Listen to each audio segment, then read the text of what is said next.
नमस्कार दोस्तों। आज की जो ये वीडियो होने वाली है ये होने वाली एक नए एनएफओ के रिव्यू के बारे में जो कि कोटक की तरफ से आ रहा है, जिसका नाम है Kotak Nifty mid cap 150 momentum 50 index fund direct growth plan. जी हाँ दोस्तों, आज हम डीपली बात करेंगे इस एनएफओ के बारे में। सबसे पहले मैं बात करूंगा इसकी बेसिक डिटेल्स के बारे में, देन हम जानेंगे कुछ इसके इन डेप्थ रिव्यूज, देन मैं आपको बताऊंगा कि आखिरकार एक नॉर्मल इंडेक्स फंड और इस तरह के जो मोमेंटम इंडेक्स फंड्स जो भी लॉन्च होते हैं मार्केट में, ये आखिरकार किस तरह से अलग अलग होते हैं।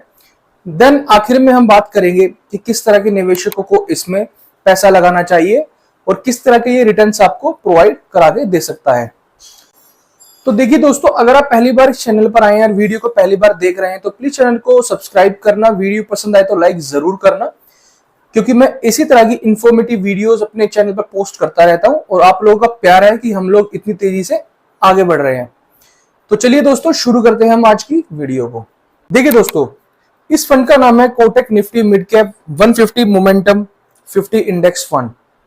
इसकी जो लॉन्च डेट है वो है 19 तारीख की, 19 सितंबर, और ये एंड होगा 3 अक्टूबर को।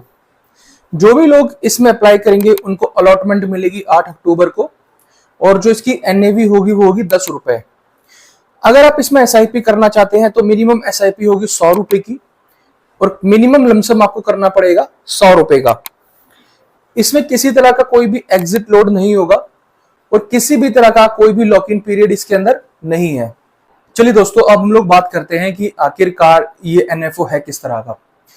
देखिए दोस्तों, इस एनएफओ में जो है निफ्टी मिड कैप 150 की जो कंपनीज है, जो इंडेक्स है, ये बेसिकली उसके टीआरआई को फॉलो करने वाला है। जो भी 150 मिड कैप की कंपनीज है उनमें से 50 ऐसे स्टॉक्स इंक्लूड होंगे इस म्यूचुअल फंड में जो हाई मोमेंटम वाले होंगे।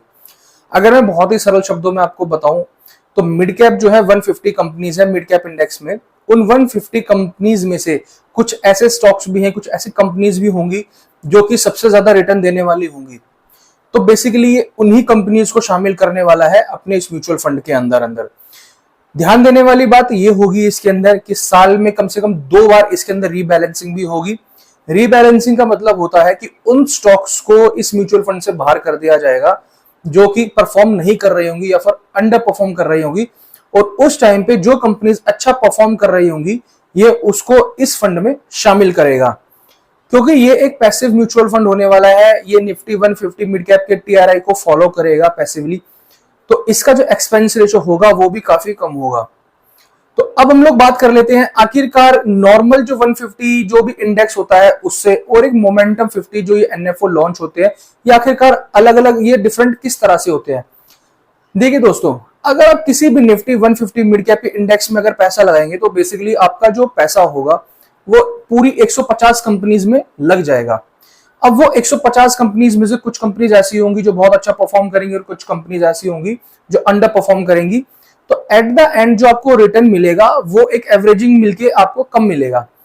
बट ये जो मोमेंटम फंड्स होते हैं, मोमेंटम 50 जो ये नाम दिया गया है, ये इसी वजह से दिया गया है कि ये केवल उन 50 स्टॉक्स को पिक करता है जो हाई मोमेंटम वाले होते हैं। जिससे क्या होता है कि इस फंड का जो ऑब्जेक्टिव होता है इन फंड्स का, वो होता है कि अपने निवेशकों को एक हाई रिटर्न प्रोवाइड करना, और ये इस तरह से जो मोमेंटम कंपनीज को पिक करके अपने इन्वेस्टर्स को हाई रिटर्न्स प्रोवाइड करा सकते हैं। बट हमें हाई रिटर्न्स ही नहीं देखना चाहिए, हमें इसके साथ में रिस्क भी देखना चाहिए, क्योंकि अगर कोई कंपनी बहुत अच्छा मोमेंटम पे चल रही है तो उसके साथ साथ वो रिस्क भी कैरी कर रही है। तो रिस्क के साथ हमें रिवॉर्ड के साथ रिस्क, हमें दोनों को एक साथ क्लब करके देखना चाहिए। देखिए दोस्तों, अब हम लोग बात कर लेते हैं आखिरकार किस तरह के निवेशकों को इसके अंदर पैसा लगाना चाहिए। तो देखिए दोस्तों, अगर आप इस तरह के निवेशक हैं जो कि हाई रिटर्न्स के लिए म्यूचुअल फंड में इन्वेस्टमेंट करते हैं और आपका हॉरिजन अगर आने वाले 4 से 5 साल के लिए है, तो बेशक आप इसके अंदर पैसा लगा सकते हैं। इसके मैं आपको 2 फायदे गिनाता हूं। पहला तो ये कि ये निफ्टी 150 मिड कैप के अंदर जो 50 कंपनी है उनमें पैसा लगाएगा। तो जो मिड कैप की जो कंपनीज होती हैं वो कम रिस्की होती है स्मॉल कैप के कंपैरिजन में। साथ ही साथ ये उन 150 में से भी 50 कंपनियों को पिक करेगा जो हाई मोमेंटम वाली होंगी। तो आपका जो पैसा रहेगा वो बेसिकली इस तरह से जो है डाइवर्सिफाई होगा, इन कंपनीज में डाइवर्सिफाई होगा जो ऑलरेडी हाई मोमेंटम पे होंगी। और साथ ही साथ रीबैलेंसिंग भी होगी इसके अंदर साल में 2 बार। तो जिससे ये खतरा कम बना रहेगा कि अगर कोई कंपनी अगर ऐसी बाय चांस हो भी जाती है जो अंडर परफॉर्म कर लेती है, तो जो फंड मैनेजमेंट है वो उसे साल में 2 बार जब भी रीबैलेंसिंग होगी उन्हें हटा देगा, और जो नई कंपनी जो अच्छा काम कर रही होंगी उन्हें वो इसमें इंक्लूड कर देगा। तो आप ये मान के चल सकते हैं कि 150 मिड कैप का जो इंडेक्स है वो जितना रिटर्न देगा, फंड मैनेजर का ऑब्जेक्टिव है कि उससे ज्यादा रिटर्न आप लोगों को प्रोवाइड कराना। तो अगर आप इस तरह के इन्वेस्टर्स हैं जो कि मिड कैप कंपनीज के अंदर पैसा लगाना चाहते हैं, तो ये एनएफओ आपके लिए बेस्ट हो सकता है। आप बेशक से इसके अंदर पैसा लगा सकते हैं, बट पैसा लगाने से पहले अपनी रिसर्च जरूर करना इसके अंदर। देखिए दोस्तों, अगर आपको ये वीडियो पसंद आती है तो प्लीज लाइक करना, चैनल को सब्सक्राइब जरूर करना। अगर आपका कोई भी क्वेश्चन है, कोई भी डाउट है, तो आप मुझसे कमेंट सेक्शन में जरूर पूछ सकते हैं। थैंक यू दोस्तों, हैव अ नाइस डे।